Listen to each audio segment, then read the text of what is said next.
on a single fuel source. It cannot mean dependence on one supply chain. And it cannot mean dependence on one region of the world. It seems every other country is learning that lesson except for us.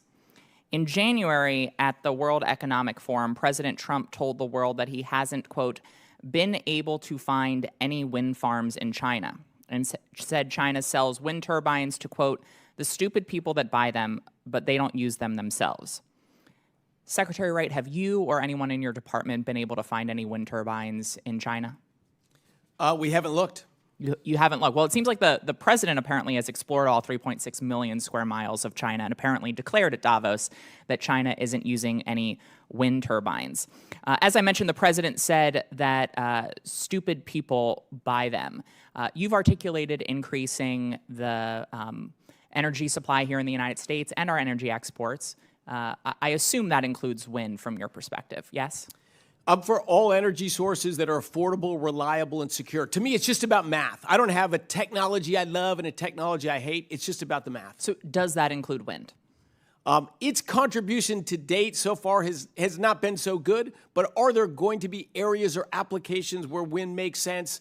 I suspect there are. Okay. We just wanted to get rid of the subsidies and get rid of the tilted playing field. But energy sources that can compete economically and can better human lives, I'm for all of those. So I'll take that as you believe that wind should be part of our portfolio.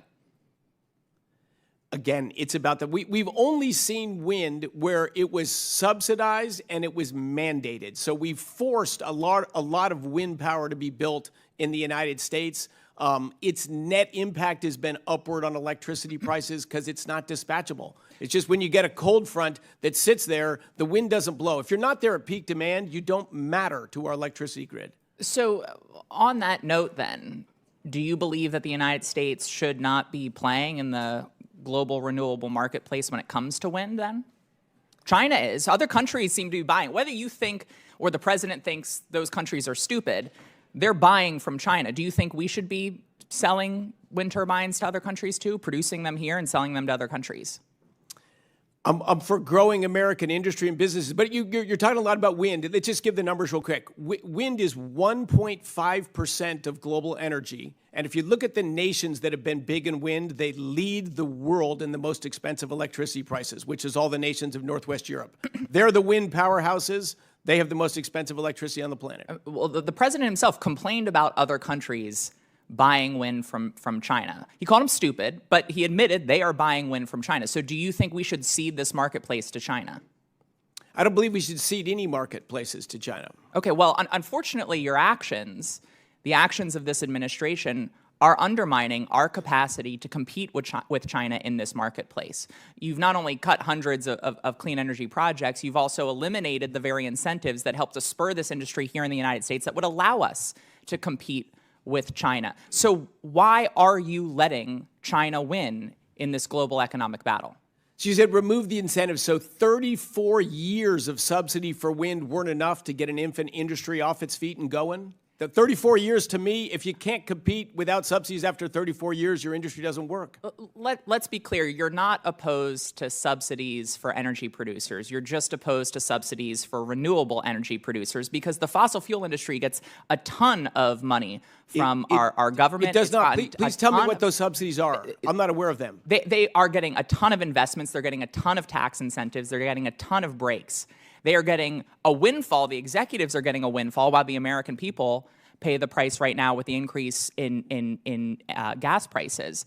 There are a ton of policies. There is a ton of funding. There is a ton of tax incentives that are going to fossil fuel companies. And so you are fine. It's actually not true. You are fine. That is Tell me what they are. True. Tell me what they are. There are absolutely. What true. are they? You are the one answering questions here. You know for a fact that there are tax incentives that are going to fossil fuel companies. You know for a fact that that industry has been subsidized in the past and today by this government, by the actions of our government. You just don't want the renewable energy industry to get the same opportunities as the fossil fuel industry. You're playing winners and losers, and you're picking winners and losers. Time's expired. Thank you. Time's expired. All right, let's slow this down. President Trump stood at Davos and told the world China doesn't use wind turbines, that they only sell them to, his words, stupid people. So McBride asked Wright the obvious question: did anyone in your department actually look? And the energy secretary said, we haven't looked. That's not a gotcha. That's the whole problem. Think about that for a second. The man running America's entire energy department just admitted the administration declared China turbine-free without checking a single fact. They didn't study it. They didn't measure it. They turned a slogan into policy. And McBride didn't need a speech here. She just put the question directly in front of him, and the answer did the damage. Now the receipts. Because reality is the opposite of the slogan, China has ranked first in the world in installed wind capacity for 15 straight years, hitting roughly 600 gigawatts by late 2025. It controls up to 77% of the global market for new turbines, and 1 in 3 of its kilowatt hours comes from green power. That's not the stupid country. That's the leader. So let that sink in. The president called the buyers stupid, and the actual builder is dominating the industry we're walking away from. McBride's point lands right here. You can mock wind all you want, but China is treating it like the future. And while Wright argues about whether wind even belongs in the mix, the rest of the planet already decided. And it gets worse, because China isn't slowing down, it's accelerating.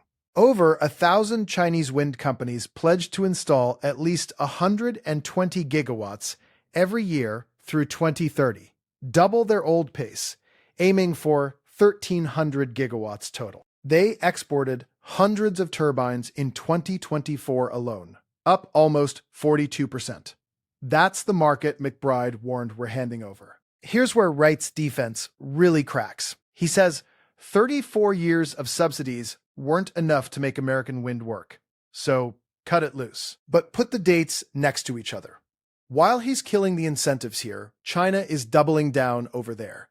You don't win a race by walking off the track. That's not free market. That's surrender with a talking point attached. Then comes the moment Wright did not want. He demanded McBride name the fossil fuel subsidies and said he's, quote, not aware of them. So let's name them. The big, beautiful bill signed in July handed oil and gas an extra $4 billion a year. Analysts put total fossil subsidies at over $34 billion a year going forward. The energy secretary claims he's never heard of them. That's the contradiction. Crystal clear. He says he just wants to end subsidies and fix a tilted playing field, while the field is tilted his way. He's not against subsidies. He's against them for wind. And the same industry, getting that windfall, spent over $200 million electing Trump and his allies. So naturally, they get the breaks. Everyone else gets the lecture. And picking winners and losers, that's not opinion.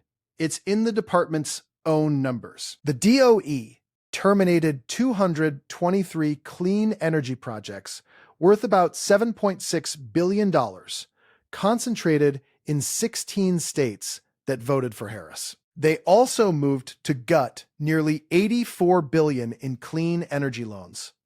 McBride said winners and losers. The receipts agree. So here's the line. Next time someone tells you this is about the free market, ask them why the energy secretary couldn't name a single fossil fuel subsidy, but had 34 years of wind numbers memorized. That's the whole story. They wanted the slogan, McBride wanted the record, and the record won. If this made you think, hit like and subscribe, and I'll see you in the next one.